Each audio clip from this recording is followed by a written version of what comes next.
It's time for fun, learning, commentary, laughs, and more care of the most diverse group in the genealogy and family history world.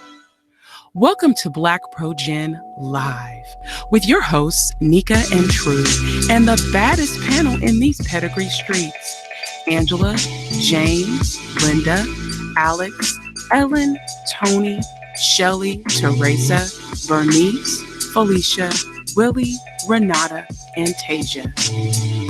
It's BlackProGen Live, genealogy, family history research with flavor.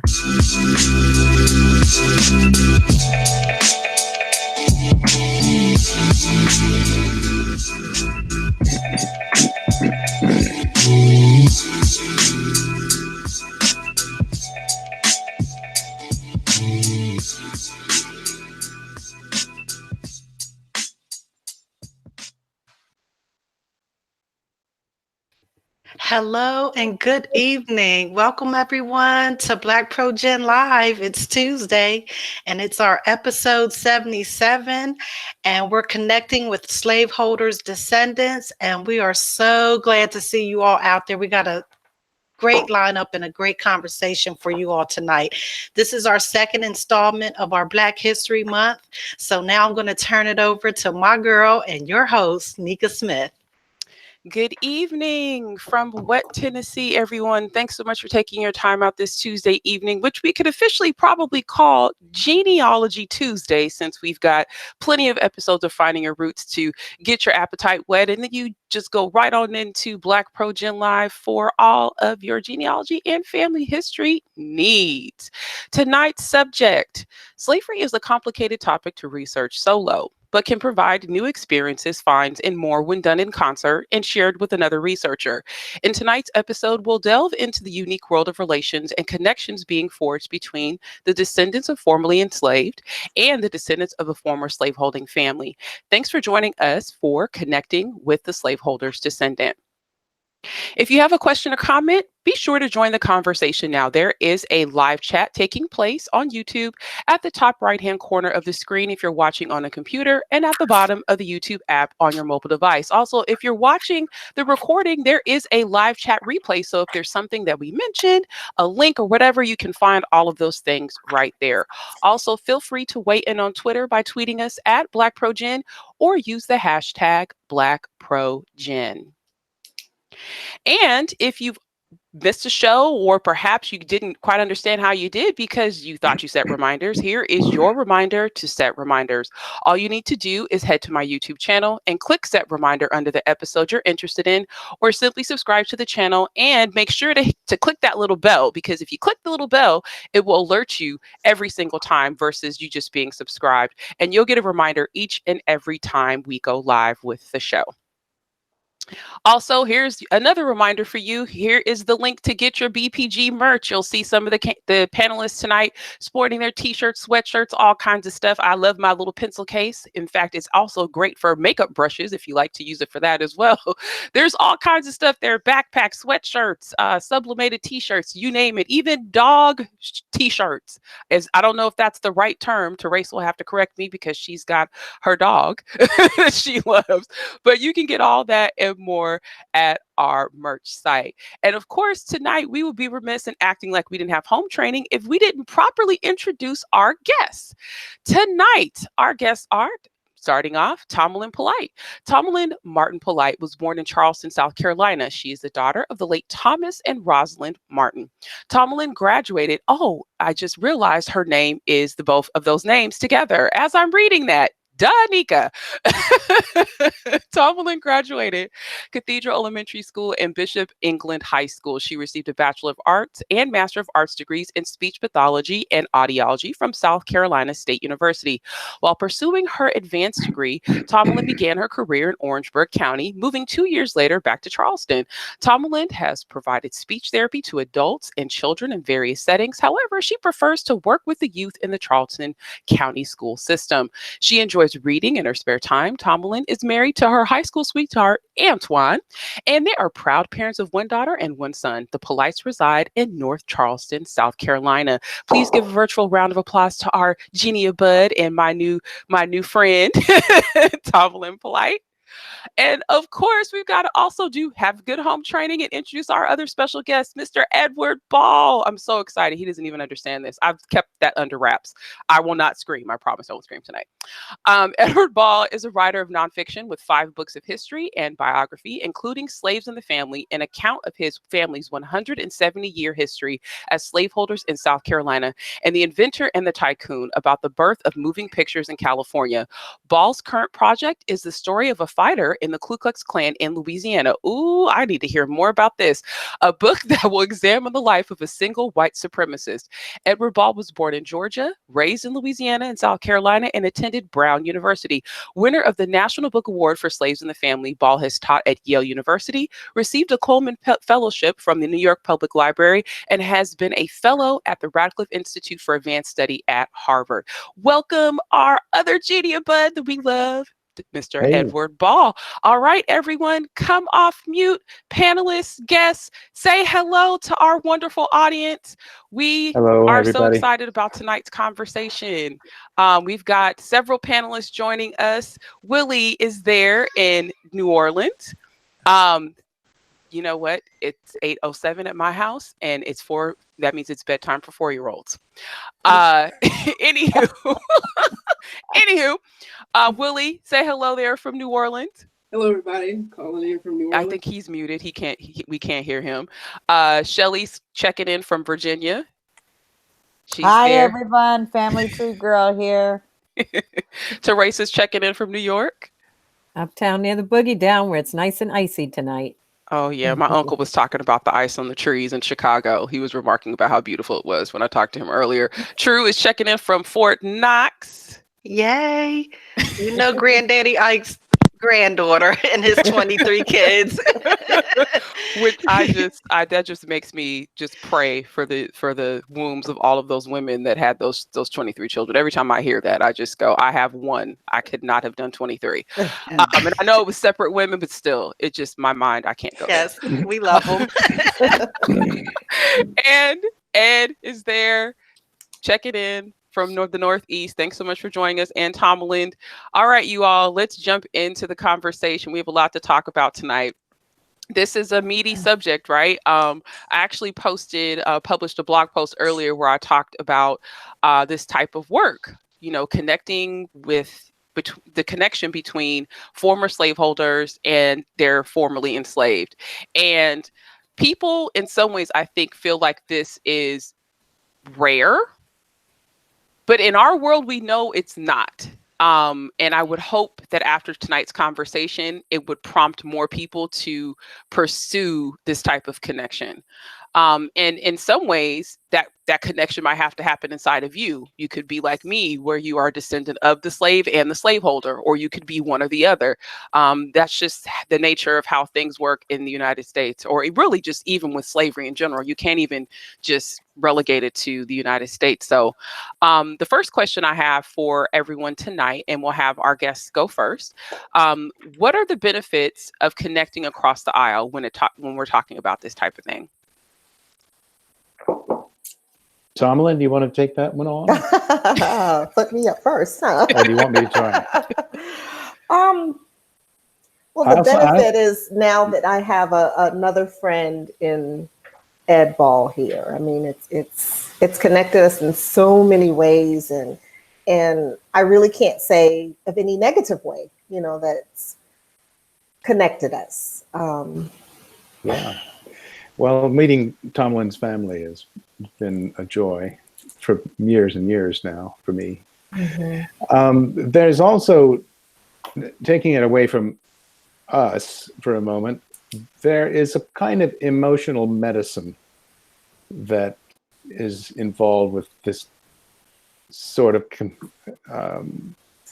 communication. Mm-hmm. And it can be a therapeutic experience. I agree. Yeah. If you feel like, or if you acknowledge that you carry pain or alienation of some kind from the situation of our racial history and and the history of one's own family. Meeting, as Danica put it, across the aisle, can be a kind of emotional medicine. And coming with that is the pleasure in breaking down walls. Yes, we did that. We did that. Yeah. So if you have any, if you take any pleasure, like a child, in breaking down, in breaking things, it comes with this sort of activity. So those are three benefits, I think. Yeah, I would say, well, and that's the thing. Some people don't want to tear down walls. Yeah, They don't. Right. They don't. I mean, I still have some members of my family who don't care to have this conversation. Yeah. You know, so we can't reach everybody, but we can reach some, you know, and this is the second question that Nico is going to pitch at us, which was, what are the drawbacks of? And that's the first one that I had in my mind, is you might alienate family members. Yes. And certainly that's been my experience. And it can happen with all kinds of families, because it's a somewhat treacherous thing. You can touch something that explodes inside of yourself or inside of a family member who's got unprocessed rage. So that's one of the possible drawbacks. So would you all say, and just to make clear, because everyone in the chat room's like, are they connected with this by the same slaveholder? Yes. Yes. Yeah, that's right. Talk a little bit about that, because that wasn't, and I'm glad that wasn't directly obvious to everyone. Yeah. Okay. Actually, to me, that actually speaks to your already nurtured relationship, that it wasn't awkward. When you all just had an exchange together, it wasn't like, oh, like you guys actually stepped over each other's words because you know each other already. You know what I mean? Like it wasn't not a bad thing, but you know what I mean? If you had not already come to a certain point in your relationship, it would still be weird. Yes. Yeah. That's right. It would. It would. And could it also be uncomfortable? I think it could have been. I think it was probably more uncomfortable for you, Ed, coming to us with the information that you had. I think that's true. And that was years and years ago. But part of growing is feeling uncomfortable. Yes. And we've grown, our families have grown because of this. The gist of it, our relationship, for those watching who aren't apprised of it, is that my family in Charleston, South Carolina, were rice plantation owners for 170 years and enslaved close to 4,000 people over that time. And 25 years ago, I began to research this family history with the goal of finding families today, African-American families, whose ancestors my own family had enslaved, and reaching out to create a relationship. Tomalin's family I met in 1994, I think it was. 2 years earlier, 92. 92? 92. Really? Oh my God. Wow. I remember because I was in college. Yeah, that's right. Yeah. And ultimately I published a book called Slaves in the Family, which told the stories of 10 African-American families from enslavement down to the present, as well as the story of my white family, the slaveholders. And so that's how Tomlin and I know each other. We've known each other for some time. Yeah, I just wanted to make sure I had to black off so because I forgot to grab this. I normally have my props. This is one of my staple books that is in my collection, and I highly suggest it. We have the link. Please go back because regardless of when this book was written, the information in it is still just as good today. It's Yes. an amazing exploration that I love, and one of my favorite parts was reading the back matter of the conversation that you had, right? Because this was I mean, literally, for so many people that watch this show, they want to produce something like this, Ah, right? But they don't know how to approach it. yeah, yeah. And to me, this is almost literally a guidebook about how you can do that, That's right? But then good. also be inclusive about all the voices that are around. So like I just really thought about this like you talk about a lot about this in the book, but briefly, can you talk about your first reaction discovering this empire? Because it's one thing to have a slaveholder. It's Mm, another thing to discover an empire. mm. Right. Well, when I was a child growing up in South Carolina, my father told me stories about the Ball family plantations, and I knew that there were many plantations, and I had a sense that there was a large world that had receded into the mist of forgetting. Uh, and the principal thing about this lost plantation world was, in our family memory, it was a world populated by white people in the big houses, and it was almost unsure where the black people were. So we knew a lot in family memory about our ancestors in the big houses, and we spoke, my parents and their parents and so on spoke next to nothing at all about the African Americans. So it was a very strange and distorted world. When I was 33 years old, I took a deep breath and decided that I had to investigate this world. And it was then that I discovered the scale of, that you're talking about, Nika, that there was an empire of slavery. And prior to that, I respected a kind of taboo in our family memory around the subject of the people we'd enslaved. There was a kind of code of silence. So I had to try to break that taboo and start talking about African American life and memory, and it was arduous. It was really a hard thing for a white person from a deep South family to try to re-engineer his, consciousness of who he was. This, I'm talking about myself in the third person. I'll speak freely about this because I think it is useful.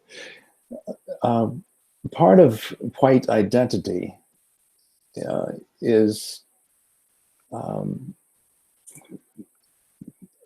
intentionally out of reach of the lives of Black people, and so few white people will acknowledge that, but it's it's true.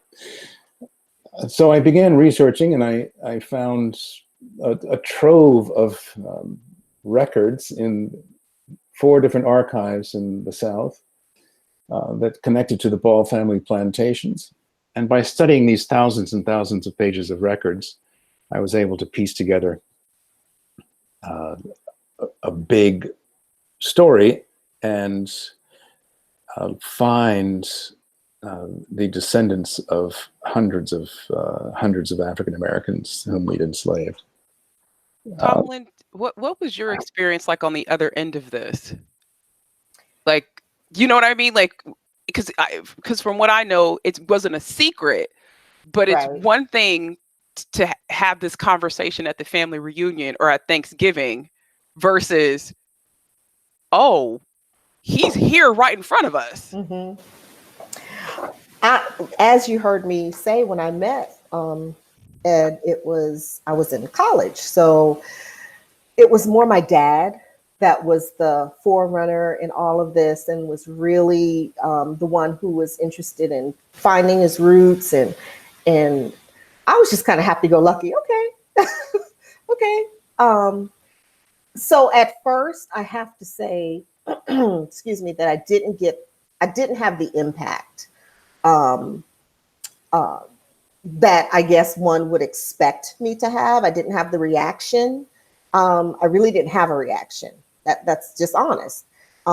It wasn't until a couple of years later when we got to know each other a little better, and my dad, was telling me more about it, and then especially when he passed away, I felt like, oh wow, I get it. I get it now. He's no longer here, so there has to be somebody to tell our story. And so that's when it really, really hit me. And I really appreciated the fact that I now knew a side of my family that I never knew before. I mean, of course, we all know, oh, we are probably descendants of slaves from Africa, but to know that, yes, I have a direct link. I actually know the name Priscilla that they gave her. I actually know, she was 10 years old and she lived for 55 more years here, and had 10 children. And just to see that laid out when he brought us the family tree, and just, it's still overwhelming. It's still humbling. And I'm just very appreciative that now I know, I really know. It's not a wondering, it's not oh, let me try this, let me try that. I have the actual documentation. So it's just a very powerful and empowering feeling that I have. Tomalin, I'm interjecting here. I'm trying to figure it out. Are you a direct descendant of a Ball as well? A direct descendant of Priscilla, who was a slave on the family's plantation. Okay. Yes, she is my great, great, great, great, great grandmother. Okay, I was trying to, like Nika, I'm a descendant of slaveholders and enslaved. So I was trying to figure that out. Figure the pieces out, yeah. Yeah, that's a tightrope to Oh, yeah. walk. And I think sometimes when you have that relationship to everybody, you almost in some ways forget that there are people who were just descendants of the enslaved only. Right. Yes. Like, it's weird, Yeah. but it's just, how do you all think that DNA has altered the experience that you have had? Like the whole, I don't know if you all have done DNA testing or not, but, just maybe what you've noticed as a result of people testing and really that being sort of the initial point that people discover these relationships. Rather than the records leading the way.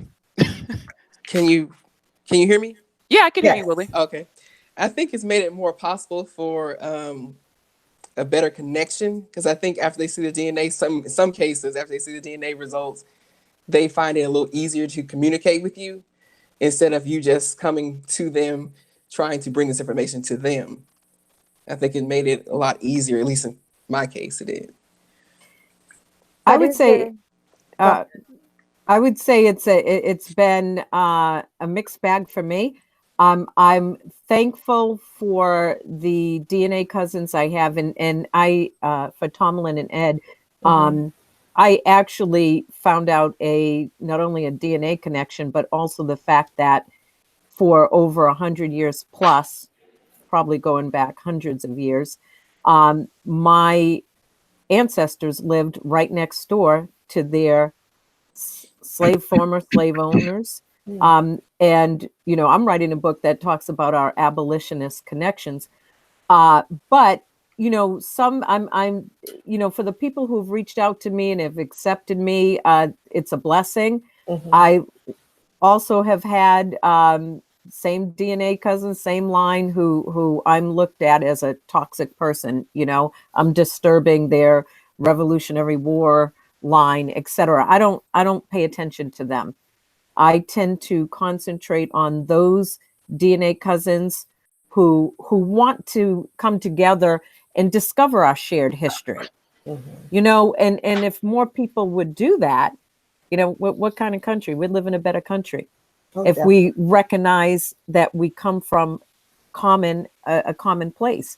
And the whole point that I'm trying to do, and thank God for Nika's post today, is write my ancestors back into the historical record, all of them. No one is responsible for the acts of their ancestors, and I tend to find out that there's some hesitancy for descendants of slave owners, slaveholders, whatever, I call them slave owners, former slave owners, not to reach out because they fear that they're going to be blamed. No one is responsible for the acts of their ancestors. And that's something that I have to repeatedly say over and over again. All of us have ancestors who would be like, oh, they're not in my family, but they are, you know, so we have to come to the table and acknowledge that there's a spectrum of experiences that everybody has had, but no one alive today can take that blame. And I think by recognizing that, it allows people to move forward. And you know, I can't worry about those who don't want to. I'm nice. It's their loss. I'm a wonderful person. It's their loss if they don't want to get to know me. And I have to move on and work with those people who want to work with me. Well, there's a comment in the chat room from Neff, and she wants us to speak on DNA matches that have been racially fluid. That was my term. I coined that. Or who have passed and then don't want to acknowledge the Browner cousins. And I mean, the thing is, the way that I look at this is just think about Tomalin's experience when she first heard about this. And how, as a young person, it was important, but it didn't ring as loudly until the people who held the information were no longer there to give it. And she realized that her role in this was to continue to pass it on in whatever way, shape, or form she could. And one of the ways that she does that is through her relationship with Ed. Her children have grown up seeing her being in relationship with Ed, and it's healthy. Right? But when you have scenarios where you have racially fluid ancestors, or let's say half the kids were light and could pass for white and the other half could not, and those relationships were deliberately severed because people were trying to protect themselves in a system that allowed them certain benefits based on their appearance, there's a whole lot of work that has to be done in that outside of just acknowledgement. Because it's identity, it's people feeling slighted, right? Like, you just completely left our family behind. You weren't there when mama died. I had to pay for it. I mean, you know, I'm getting real trivial, but these are real things. Am I lying though? These are real things that people get upset about. You weren't there when daddy was on his deathbed. I had to take care of him. I had to stop working. You were out living some life in California, and I didn't get that. So you have all of that layered onto, I don't know if I accept you because you're darker than me. So that's a whole other episode. I was going to say, it is. Go ahead, Tomlin. Go ahead, Tomlin, and then no, Shelley. I was just going to say it is because, you know, you see my complexion, but my daughter is very fair. And she tells me all the time, Mom, you know, I just don't understand why people want to compare light skin versus fair skin versus dark skin in my own race, you know? So that's a hard conversation to have with your daughter, to say, you know, accept people for who they are, but then she's not being accepted for who she is.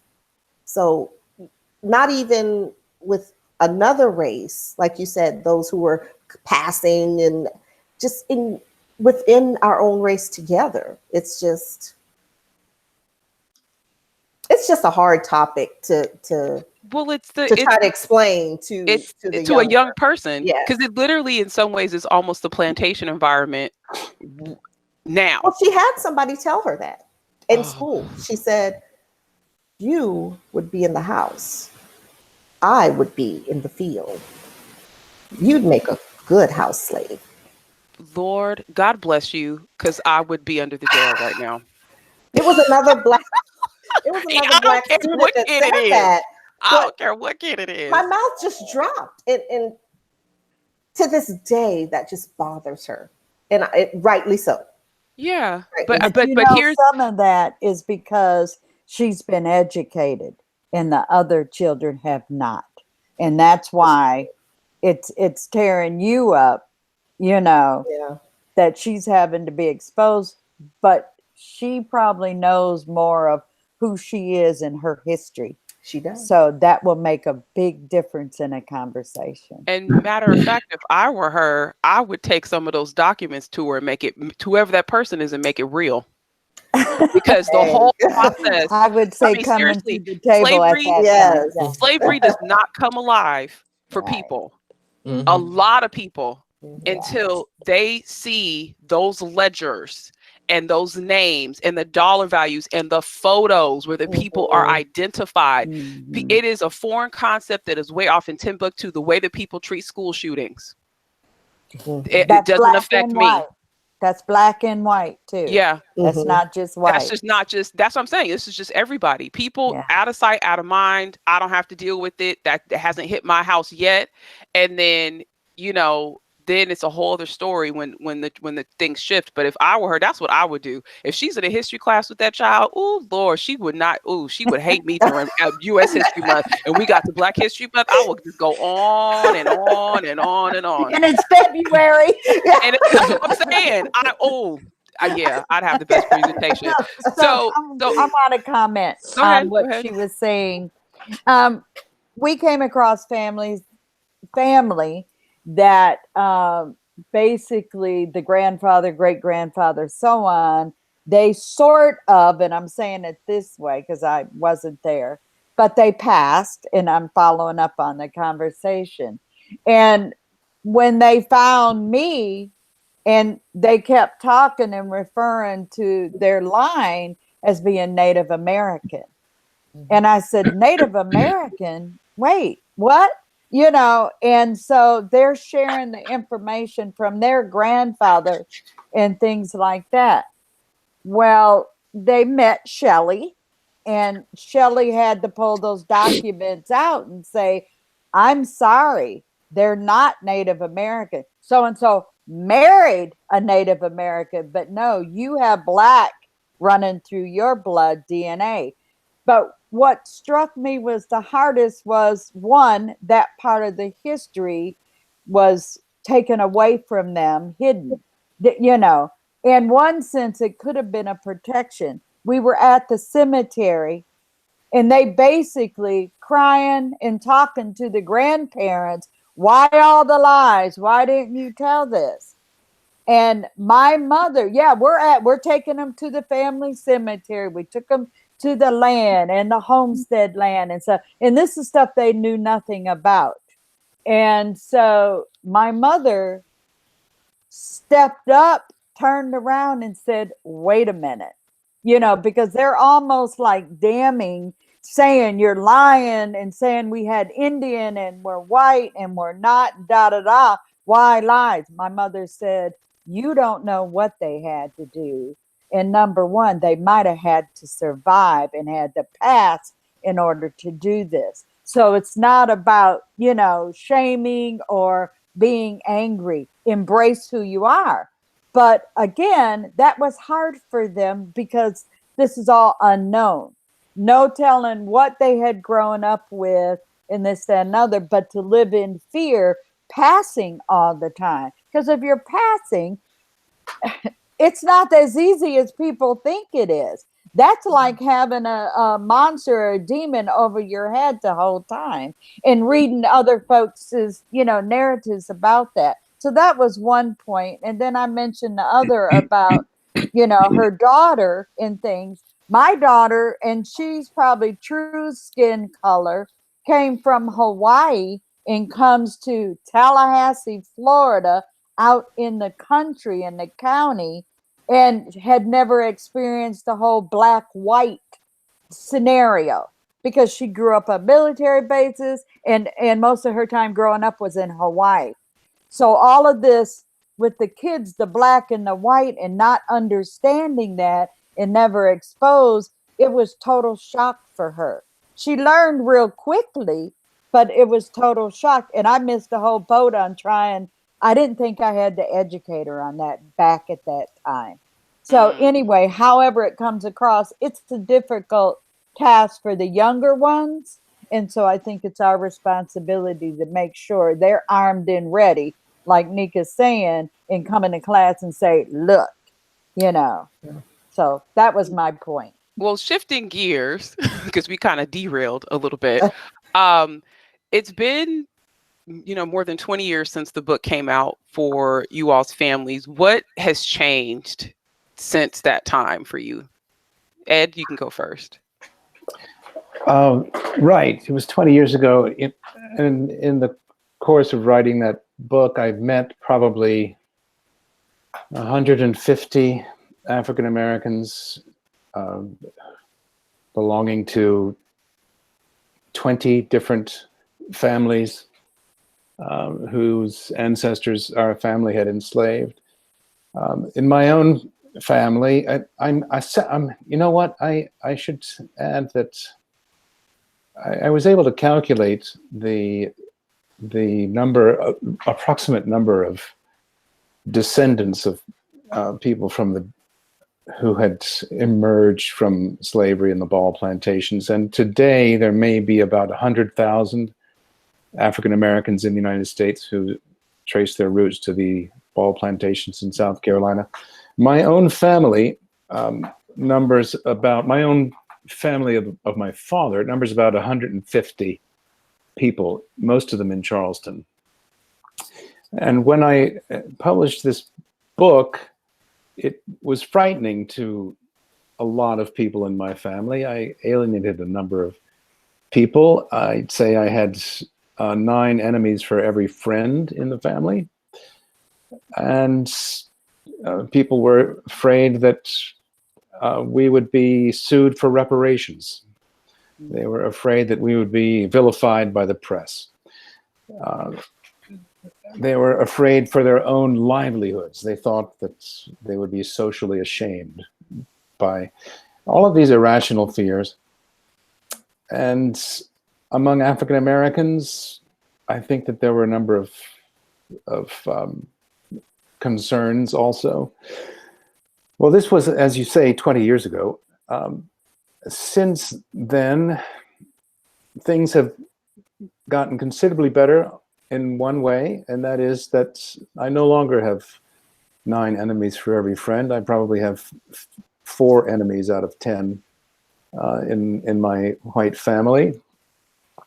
And the rest of the folks have seen generally that this is a good thing and makes us more interesting. So it's better that way. On the other hand, I have not succeeded in connecting my white family as a group to dozens, hundreds of African Americans to whom we are and should be connected. It's me in this white family and 2 or 3 other people, and 20 or 40 African Americans with whom I'm still in dialogue. So in that sense, it's not been the greatest success. So. It sounds like you've, in some ways, you were on an island by yourself, and then about 4 other family members rowed out from the shore onto your island. So now you've got wood and supplies, and you know what I mean? Like, you're not there like solo. Well, there's a question in the chat room about how your family perceived how they, like how your ancestors treated slaves? Were their perceptions about that? Like, was there in the living family today, where yeah, you or have, like when you yes, wrote the book, right, like was it, oh, well, they were great to their, like yeah, were there those narratives yeah, or? sure, there were, and commonly, if you asked any member of my family, they would say two things. There were two pillars of tradition. One is that the Ball family were gentle masters, of course, and unlike the people next door, they were known to be cruel. That was pillar number one. Pillar number two of the tradition is the Ball men did not sleep with African Americans that they enslaved. On the other hand, the men from the family next door, they were well known. Why do they keep throwing the neighbors under the bus? It's just not Were they okay. relatives? Right. Yeah, it's like I'm exaggerating for effect, but there were and are, to a degree, certain kind of shields or curtains behind which the truths are hidden. And if you ask hundreds of white former slaveholding families in the Deep South, they would say something quite like what I just said. Now, what I was able to find out of lots of research and study was that some of the Balls were nasty and cruel, and some of them were not. Somewhat like people pulled off the street. Some of them sold children away from their parents, and some of them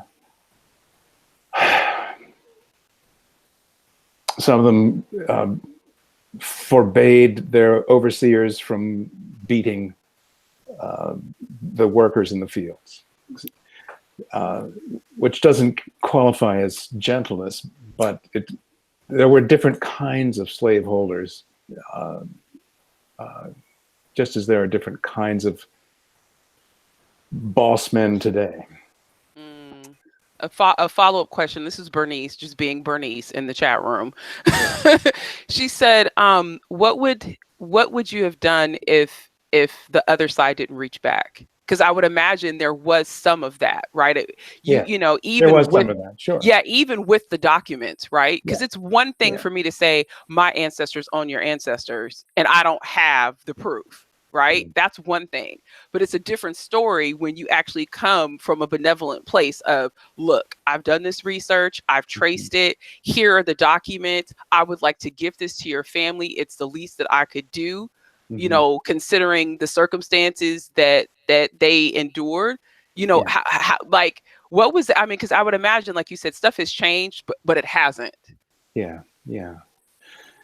Well, what you just described was the pattern of the relationships that I developed with the descendants of people that we'd enslaved. I typically went to a family and sat, with their permission, asked if I could sit with them for an hour and show them some research that I'd done, and that helped a lot to warm people's welcome. There were some families that were so suspicious and sometimes angry that I wasn't able to develop a relationship at all. There were a couple of families that I developed a relationship with that lasted for 2 or 3 months, and then they flipped and wanted nothing to do with me anymore. But I'd say the majority of the time, the encounters that I've had go like this. I reach out to a family, they are stunned that I've knocked on their door, and suspicious, and then curious. What does this man have to say? And then most of the time, my experience has been that together we've been able to use this kind of unusual dialogue as a way of opening our hearts and growing and learning how to be better in this vexed world that we live in the United States with its vexed inheritance. So that's the general contour. I mean, I'm describing the experience with hundreds of people, so it's it's hard to kind of codify hard, it all hard into to like one. generalize. Yeah. Yeah. Shelley, you had a question for Tomlin? Yeah. The question I had was when she first got that contact, basically, because he just described one, and what was yours that, you know, were you already working on your family tree when the knock on the door came, or, you know, was this all total shock? And did you take a little emotional time, or was there emotional time once it kind of sunk in what he was providing you, the information and etc.? The knock wasn't a surprise because my dad was already doing research and had traced back to some. So it wasn't a total shock, but it was a shock. You know what I mean? It was like, wow, we finally have the rest of this puzzle. You know, we have the starting point. But when I got emotional or when I really felt the connection was when I actually returned to Sierra Leone in 2005. That was the most emotional. I think because one, it was my dad that was supposed to be there, not me. Two, I was expecting when I went, crazy me. That was an experience. And three, just to walk on soil that I know she probably walked on. I visited Bunce Island, the slave castle where she was most likely held, and listening to them tell me, this is the yard that the men were kept in. This is the yard where the women and children were kept. And this is most likely where Priscilla was kept. And then to see the jetty, I'm trying to keep it together, to see the jetty that the slaves were chained together and walked out to. That was their very last time on African soil. And just to not know the destination for their family that they left behind, not to know what happened. Coming back, the people of Sierra Leone said that I was her spirit. They never called me Tomlin. They called me Priscilla because I was bringing her spirit back to Sierra Leone. And it was an out-of-body experience. That's the only way I can put it. I don't remember some of the trip because it was just so surreal that I have to say, oh yeah, that did happen, or yeah, that did. So that was the most emotional part for me. And so that gave you more understanding of what did. you were receiving from him. It did. It did. It made it more real. Yeah. I mean, yeah. Ed made it real with the documents. You know, I went to see the ledgers and saw the sale and the purchase of the slaves. But to be there with the Sierra Leoneans It just made it so real. It's overwhelming. So what was the first thing? What did you say to Tom? I mean, you're meeting him, you got it the first time you sat down and had that dialogue. You mean with Edward? I'm sorry, go ahead. You mean with Edward? Yes. What did I say? I'm sorry. I think you were reading Tom read and you were thinking Edward. I was trying to answer regarding the Harrison family. Yes. But because I'm trying to understand, because a lot of us work with clients and also our own families on these situations. And just like when the DNA comes up, you know, it could be news that you don't expect, and or something is not what you know of. And so we're always kind of comfortable and accept what we've been told by our elders, and then we find out things different. Well, now you have tapped into that family who held your family. And again, emotionally, how were you able to handle that? Because me as a researcher, I cry at documents as I'm reading them. You were going to make me cry a minute ago when you start hitting about the thing. So, and again, because I put myself in there. So how can you help us as researchers when we're working with folks, or it could just be our fellow researcher? That's what I'm saying, as far as having this come to you like this. I think you definitely have to have the person you're speaking to prepared. I mean, when Edward came to the house, it wasn't oh, he's here. It was a preparation. It was my dad talking to me and saying, Tomlin, you know, I've been doing this research. You know what I've come up with so far. We have a gentleman that is coming over to present us with some more information that might give us that link that we're missing. And again, I know at the time, 19, you know, you feel like I'm so old. I know everything. But I don't think my maturity level at 19 was where it needed to be to accept the information the way it should have been accepted.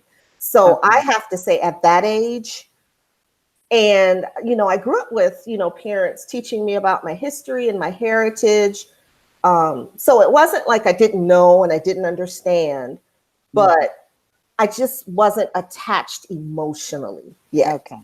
So it didn't become that way again, like Nika said, when that person is no longer with you to tell you, that's when I was like, wow, okay, I have got to, you know, I wasn't married yet and had no children, but I felt like, okay, I have to pick this torch up.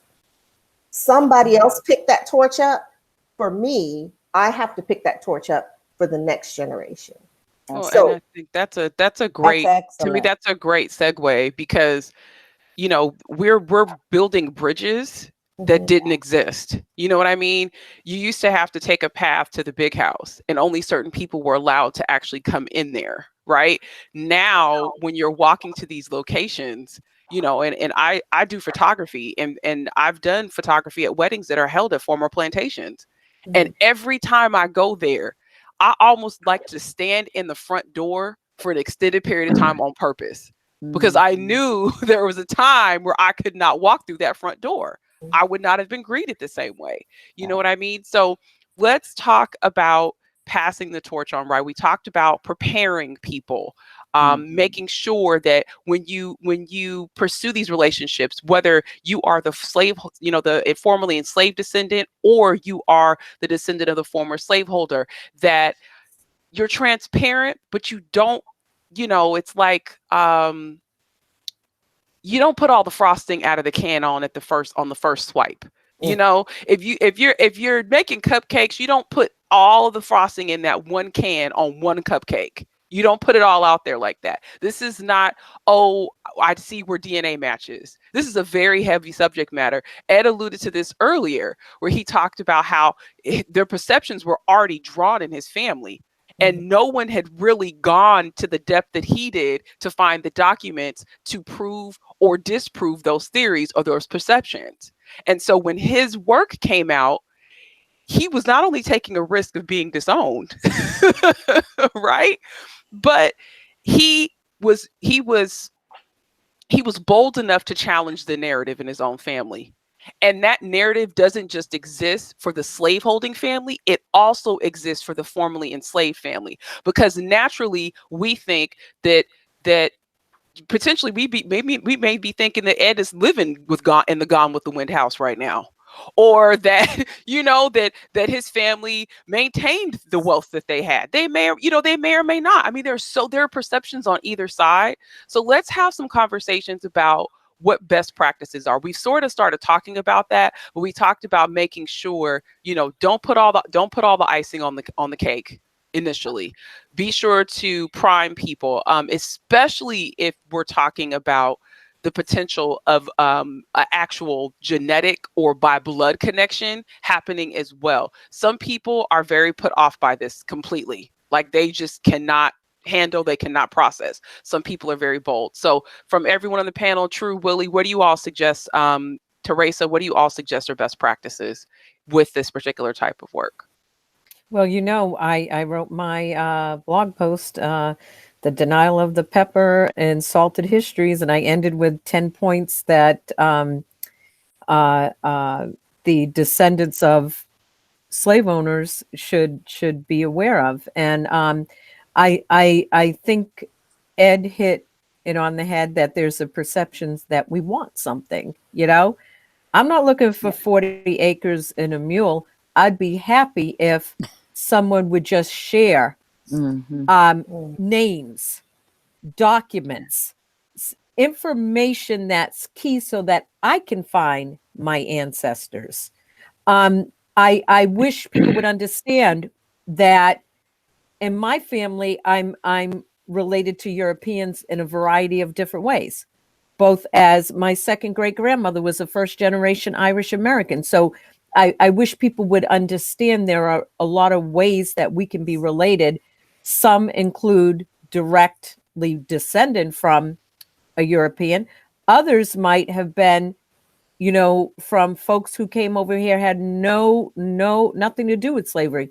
And just to be honest and open, but it's the critical for me is the sharing of information that will enable me to find my own ancestors, find my own truth, find my own family history.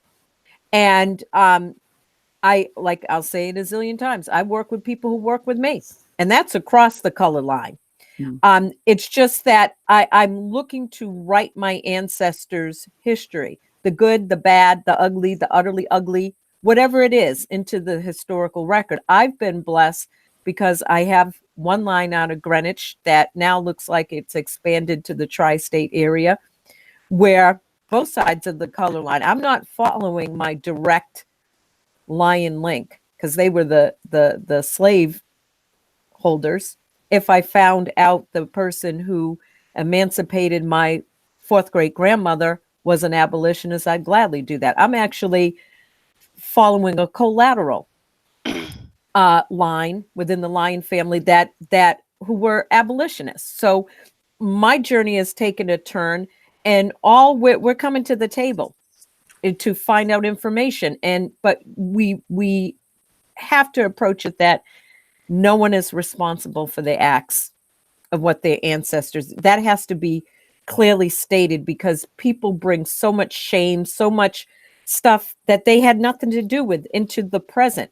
Well, I think the larger point though is, and a few people in the chat room are saying this, there really is no one size fits all for this scenario, right? You have to really take it on a case by case basis. And just like Ed illuminated, he said that there were people who early on embraced him, and then over time, once they started to really kind of work through some of the emotional aspects, they could no longer deal with it.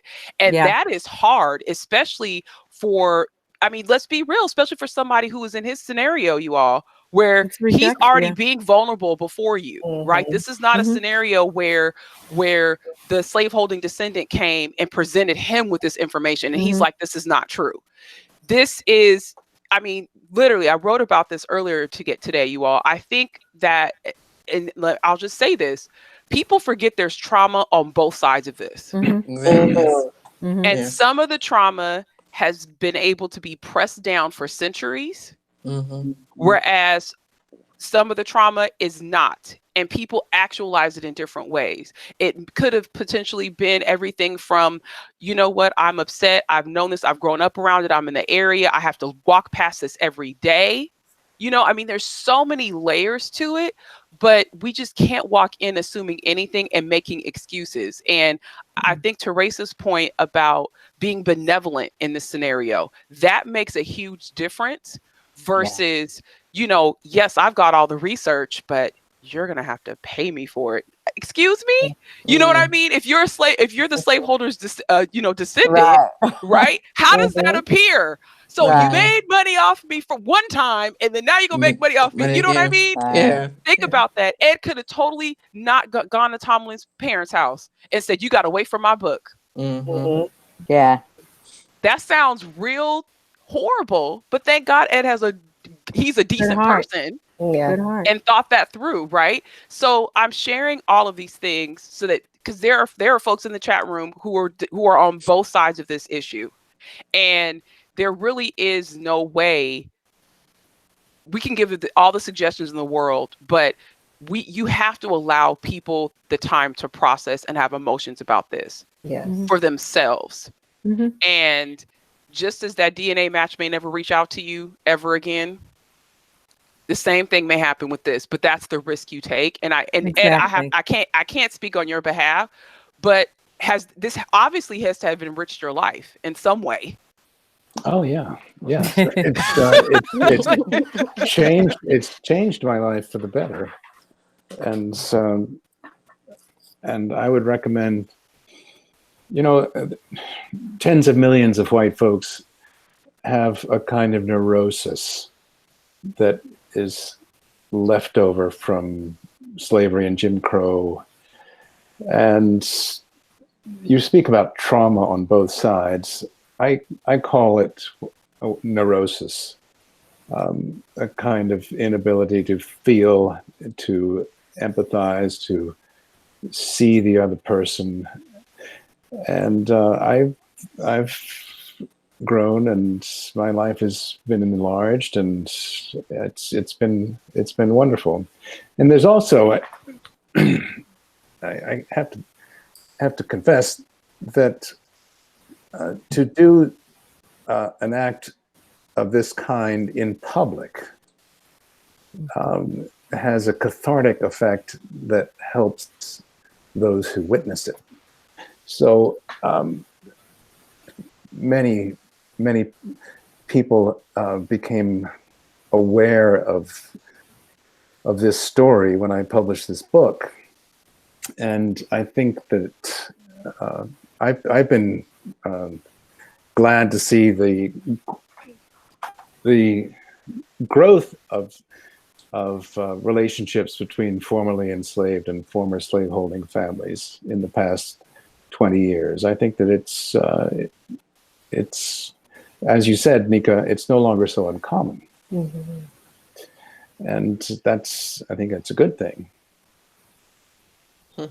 So what do you all think the future looks like for this?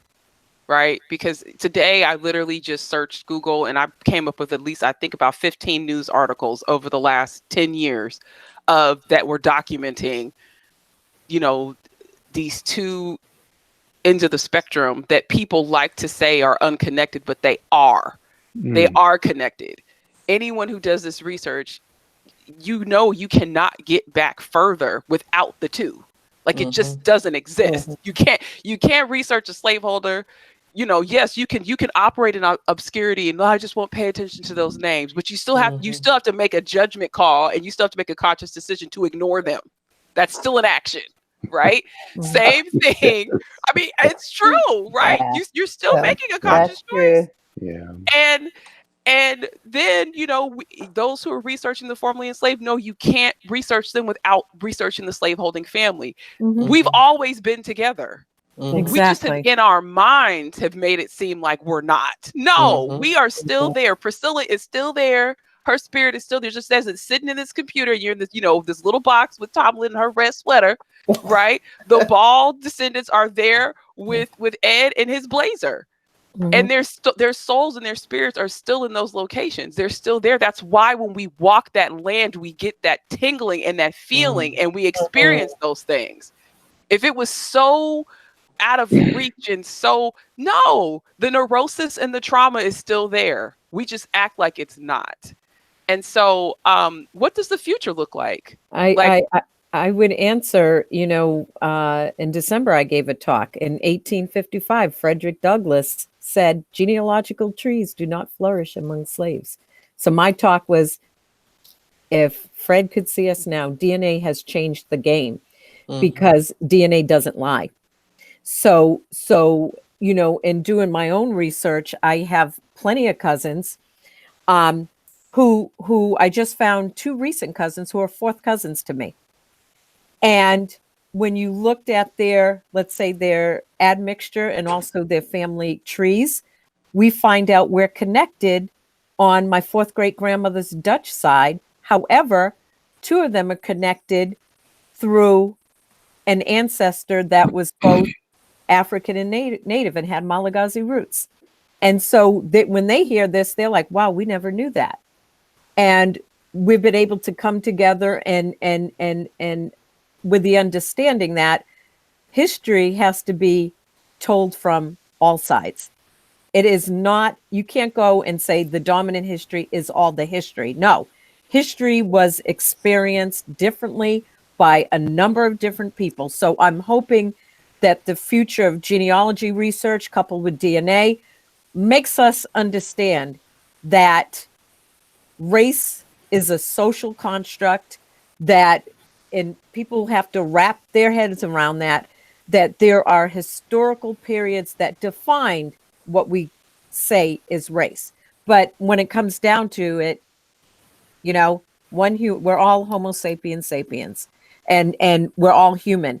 And so we need to focus on bridging these walls and working with the descendants of slave owners to consciously work together so we can find out our own ancestral truths. And then American history will be what it always should have been, Yeah, I think the whole notion of rewriting, and this is something that I talked about earlier, and I didn't think about it until me and Shelley talked about this 2 weeks ago.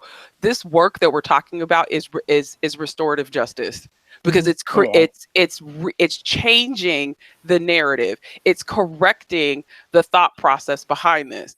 And it was, I saw how measured Ed was when he was recounting all this stuff. That's not easy work. And it's a form of reparations. People can disagree with me all they want, but it is, because it's atonement. It's acknowledgement and it's atonement. And when you read the definition of what reparations are, it's not an ATM with money flying out of it, or programs that make people feel like Black people are propped up here. That's not the process. That's not really what it's supposed to be. But genealogy and family history has a unique opportunity to change the narrative and to be restorative instead of being preservative of just the wrong narratives, the untruthful narratives about the history of this country. We all are learning U.S. history in a different way that the average person is not learning it and not receiving it. Mm-hmm. You can only get some of these things through. Yeah, go ahead, Shelley. Call out Priscilla's name. Yeah. Right there, already retelling the story right there. Well, and that the free, think about this also, because Ed talked about it being cathartic. Right. There was literally, Tomalin's father was yearning for this information. Sure. And here he comes boldly, because you have to come boldly to present this. Mm-hmm. You can't, if Ed came and knocked at the door and was bawling, crying, they would not have taken him seriously. That takes a level of fortitude for him to be. I mean, and let's just be real, y'all. For a white man to walk into a black man's house with information about his ancestors as slaves, come on, y'all. Now don't scare him.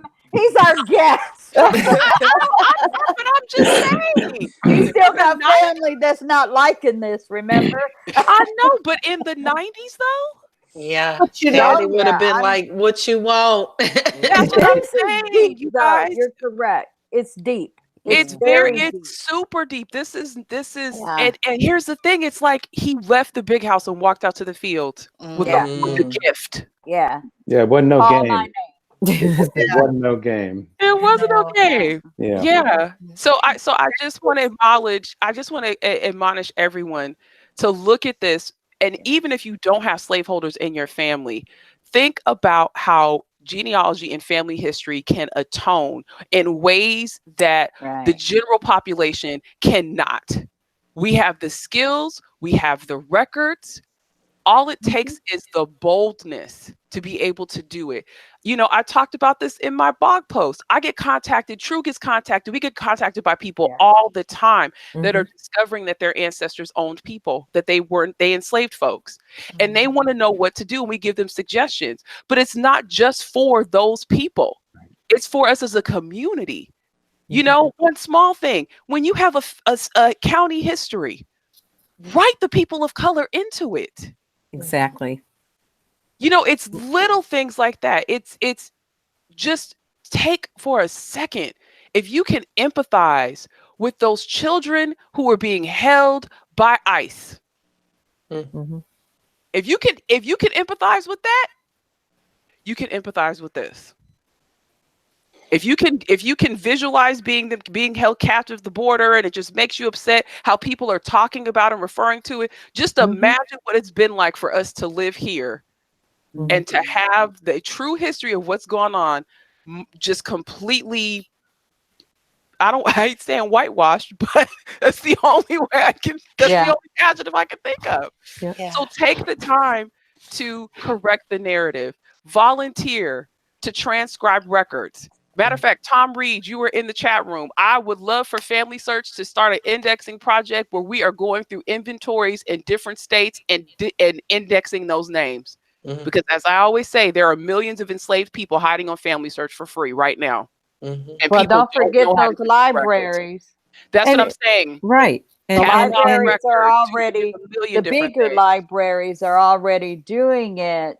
And because there's so much, and I'm speaking of the Library of Virginia as an example, there is so much in there that can't come out of there unless we, the people, come in there and help. There's Yes. just never going to be enough staff. There's never going to be enough scanners. You know, this, Well, that, we and have other. to, and the fact of the matter is we have to care. If we give, we'll receive. Because What every you time did. I transcribe a document for somebody I don't know, I triggered off. I was in the Freedmen Bureau records. I triggered off some Hughes yesterday. I knew there's Jefferson Hughes. I knew the Robinsons connected to the Hughes. So I sent that information to them. And so once we do receive, we have to share. So I think that's a whole nother component. We're not doing this for us. Just like you said, we're rewriting the history. We're restoring the history, and we're calling out those names now. And it's not to knock anybody down. It's for us to receive history we didn't have. And it takes nothing to resurrect a community. I was No. looking at tax records Right. in Newark. So when I write my blog post, I'm putting all those names. Well, you know, should. and we're Yeah. and my goal has always been resurrect communities. Well, Yeah. I would just like to pass on to Tomlin and Ed that Tony Carrier says hello from the chat room. I would also Tony. like to say that Tom Reed from Family Search says that it is about to happen with what I was talked about with indexing the inventories, and that they're praying for an August 22nd launch. Ha!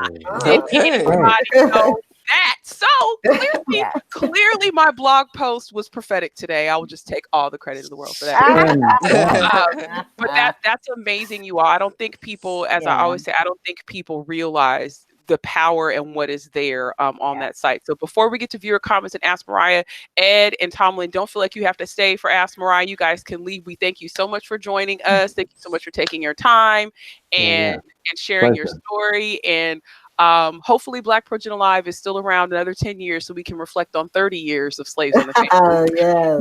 But share with them what Ask Mariah is so they might so just in case, so Ask Mariah, we have viewer comments, and then we go into Ask Mariah, which is when viewers submit their queries to us for us to help them with their genealogy research. We actually have one that's several slides. This person actually sent in a lot of good information. So like I said, feel free to stay. You don't have to. Also, Renata, if you can post in the chat room, be sure to pick up Slaves in the Family. Ed, you should see some new purchases on Amazon because people in the chat room have said, I just got it. It'll get here on Thursday. Gotta love Amazon Prime. And just any final words you all want to issue before we go to viewer comments? I wanted to just point to a record group that I found very useful, connecting families to the people who were once enslaved. And they are in the Freedmen's Bureau. Mm-hmm. There are contracts for sharecropping on plantations in the year 1866.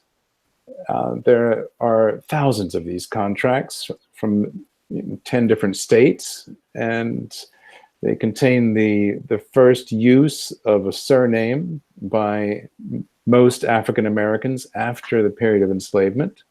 So they're really quite a good key to unlock the door that leads you back before 1865. Yes, and for all of you in the chat room, I'm referring you back to episode 52, Deconstructing the Freedmen's Bureau, which we that's like our favorite record set besides Civil War pension files. We will forever talk about that. That's right. Good. Those are also very good. Plus the mapping site that Tony and Angela have on the internet. It's another option. All right. Well, thank you, Nika and Shelley and True and Teresa and Willie and Tomlin. And I loved being with you, and I appreciate it. Oh, I loved having you. I love that he called everybody's name now.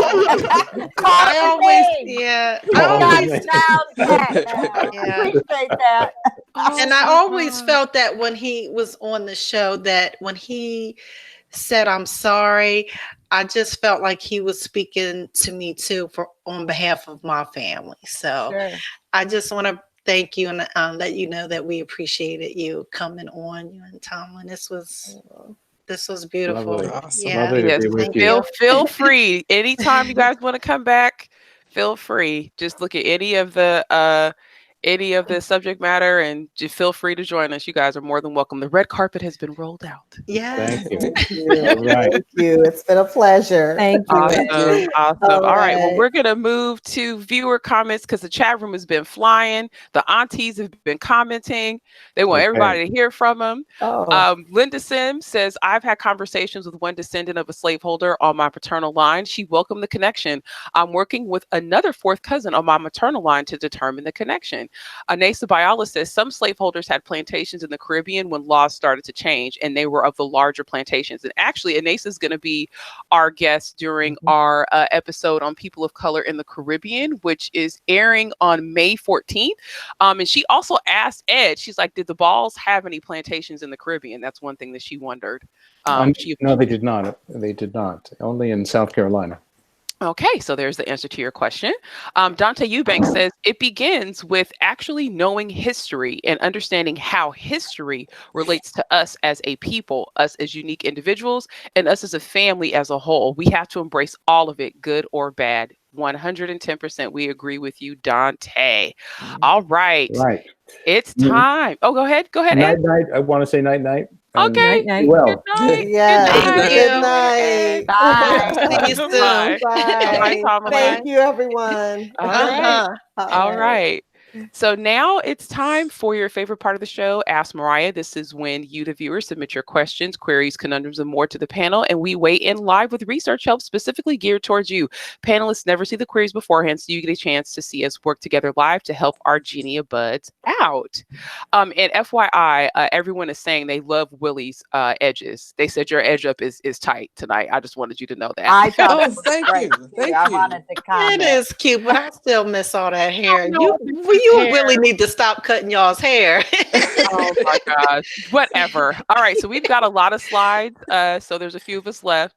So this is from our Genia Bud Trisha Blount, who is also my cousin by DNA marriage.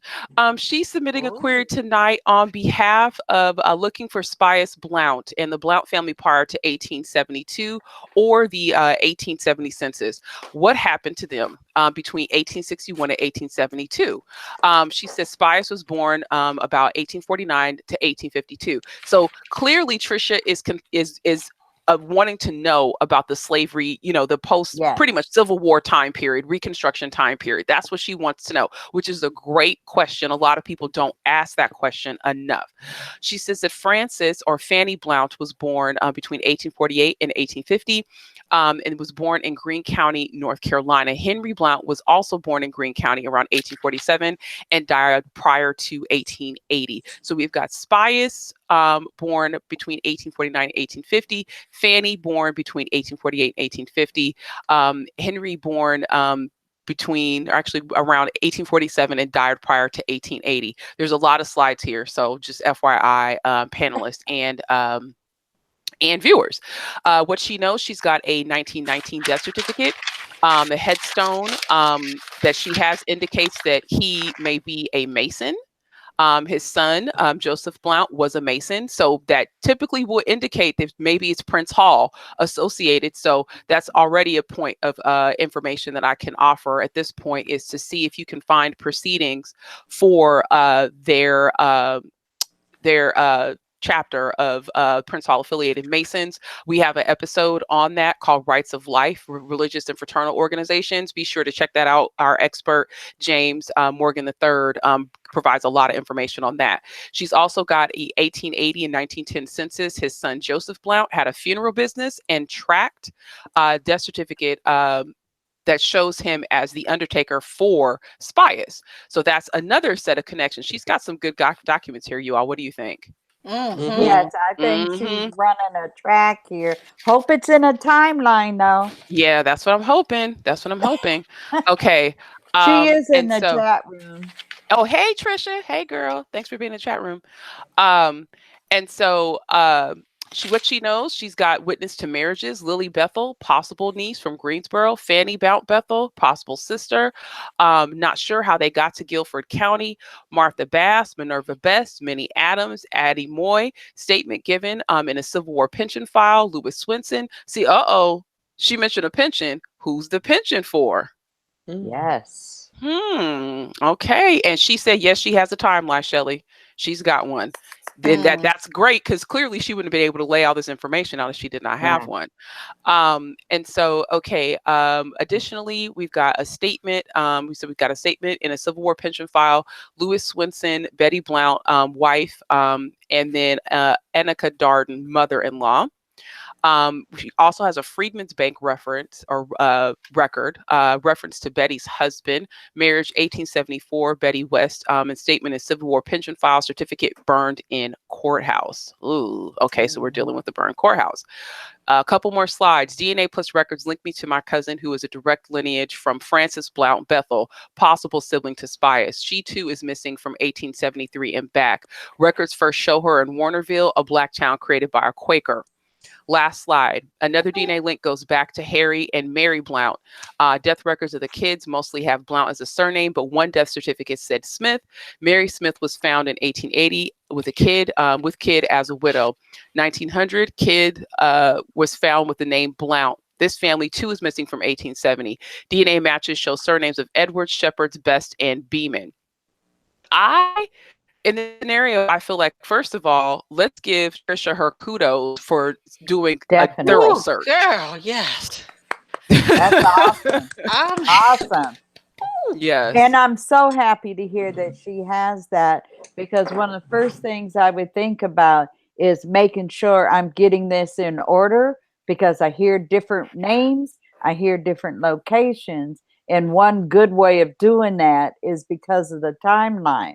But my one question to her would also be, has she just searched the first name? Anywhere, anytime, on not just census, but any kind of record sets for whatever area you're looking at. That's not a common name, that first name. And I keep thinking Silas all the time. So I would look, just use, and you'd have to use Ancestry. I think it's easier to do. Just search the first name and the location and nothing else. Okay, and I think that's a great tactic. I've used that myself, because I think people forget, we talked about this a lot during the last episode. This, Reconstruction was when people were first, taking advantage of their newfound rights, and they may have chosen one surname initially and then decided to go by something else later, and that typically is why you can't find people in 1870 when you can't find them in 1880. So that is a tactic we have suggested during Ask Mariah before, is to just search on first name. To me, Spias sounds like it's a surname. And perhaps maybe it is a surname from a slaveholding family. Have you looked to see if anybody has the surname Spias? And so just to go back, she says Betty Blount, his wife's father, was Henry West. She says she has a timeline. I think vetting all of the witnesses and their connections, even looking at their marriage licenses, Right. and just seeing if the folks were intertwined, and then also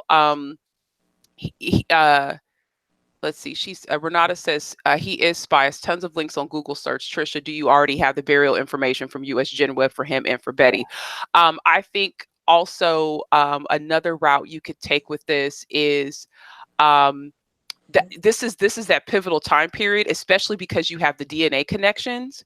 If you have found those people on 1880, and I don't think she mentioned that she found those folks in 1870, because for me, when I have these DNA connections that are like the one she's talking about, where it appears it's like a third or fourth great grandparent of mine is connected to a third or fourth great grandparent to someone else, and these folks were potentially enslaved, that's where your tried and true slavery era research comes into play.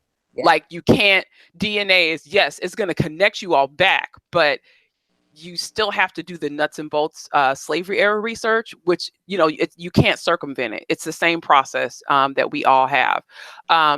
She said, okay, hold on. She answered Bernarda's question that she has already have the burial information from US Gen Web. She's got that.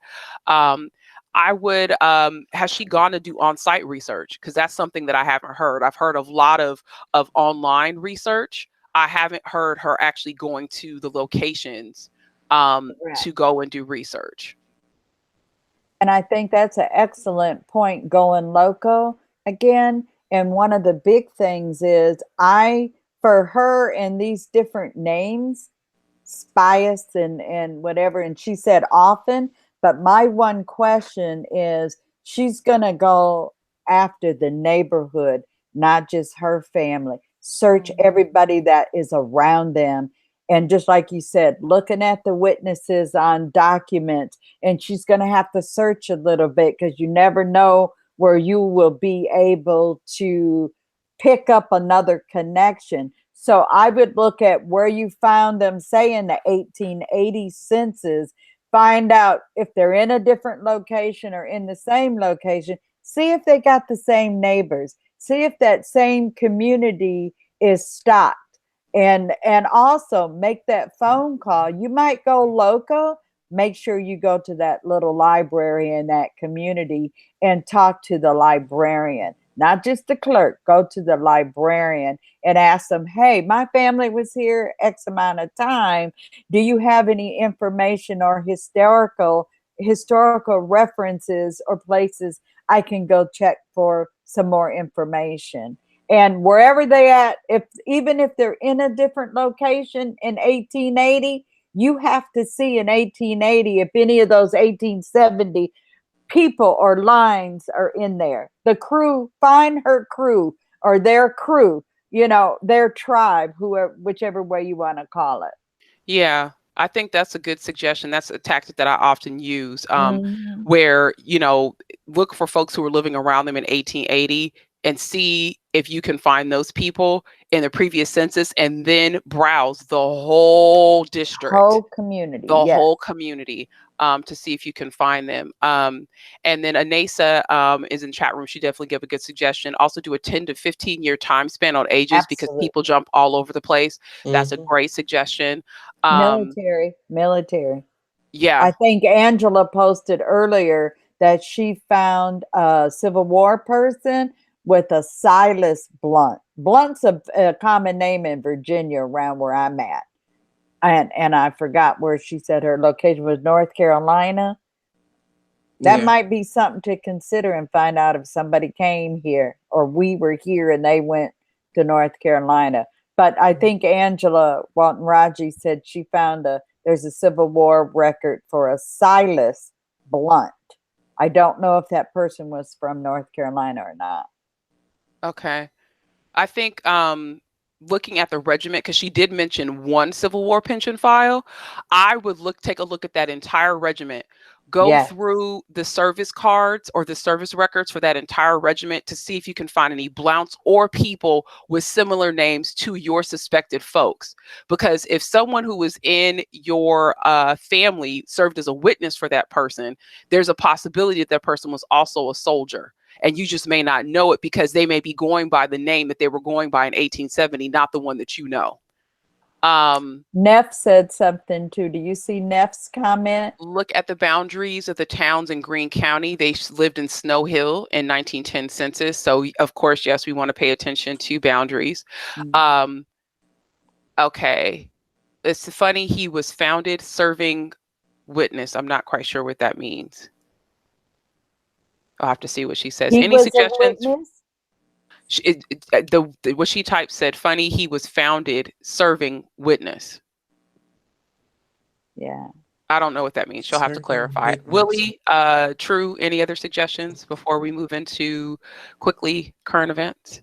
Well, we do have the Undertaker episode coming up next week, so yeah, that's a great one. The Undertaker episode.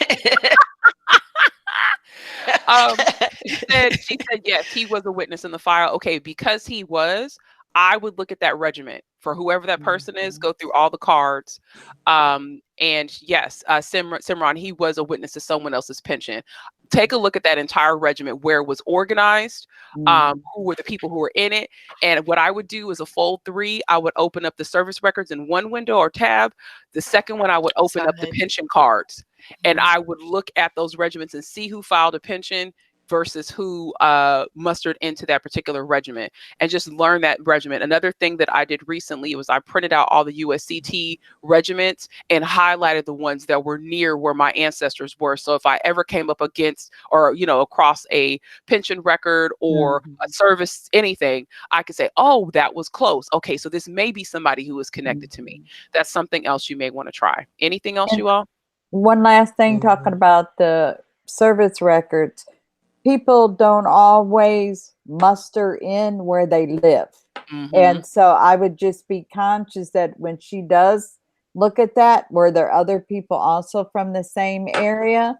And did they muster in an area one or another state one? Well, like and then Ohio, Massachusetts. Yeah, well, then the other thing is too that the Union troops actually came into certain areas and recruited there. Sure. Absolutely. So yeah, and even though the regiment itself was organized somewhere else, they went and recruited there. She did Freedmen's Bank records. I'm wondering about Freedmen's Bureau labor contracts.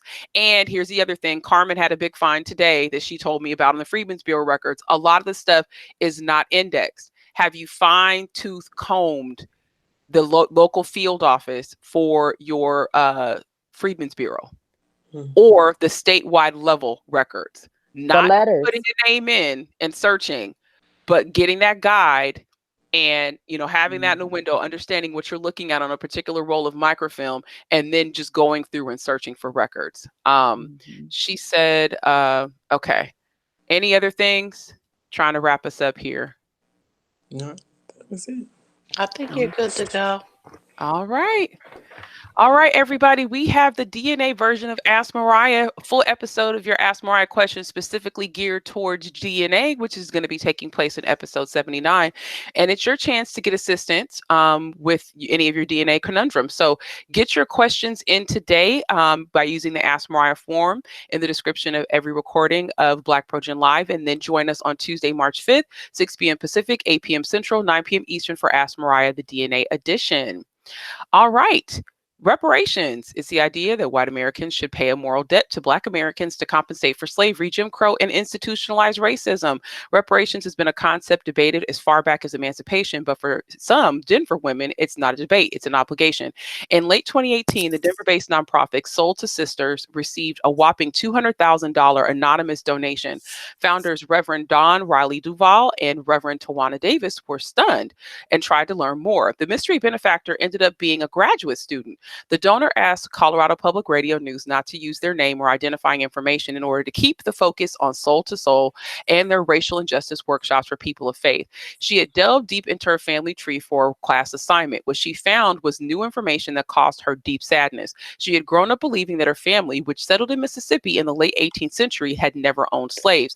But it turned out that wasn't true. That neurosis that Ed talked about, right? Alice was an enslaved girl given to her aristocratic great-great-grandmother when she left North Carolina for Mississippi. Even after emancipation, Alice stayed. Quote, "It became true what I had thought was true," she said. "It may have just been one person. Perhaps there were other people, but to know that my family had benefited from the efforts of someone else." The revelation came 4 years after her father passed away, leaving her an inheritance that presented a challenge. She wanted to do some good with it. The donor approached her teacher to talk out ways to use the money to atone for her family's role in slavery and to honor Alice. Her teacher mentioned Soul to Soul, which clicked instantly. Reverends Riley Duval and Davis had not only spoken to her at her school, but they'd also preached at her church and left an impression. Wow. Interesting story. All right. More current events, and this is a good one. In reference to this episode, there was a piece that just ran in Teen Vogue last week. In this Black History Month op-ed, writer Benji Hart explains what to know before visiting a plantation where direct ancestors were enslaved. In November of 2018, he took a trip with his father and his sister to a former slave plantation in North Carolina. A relative lives nearby and had picked up a brochure from the site and informed us that Black people who shared our last name had been enslaved there, and a curator maintained genealogical records. So look, we've got a visit and we've got records. Gold.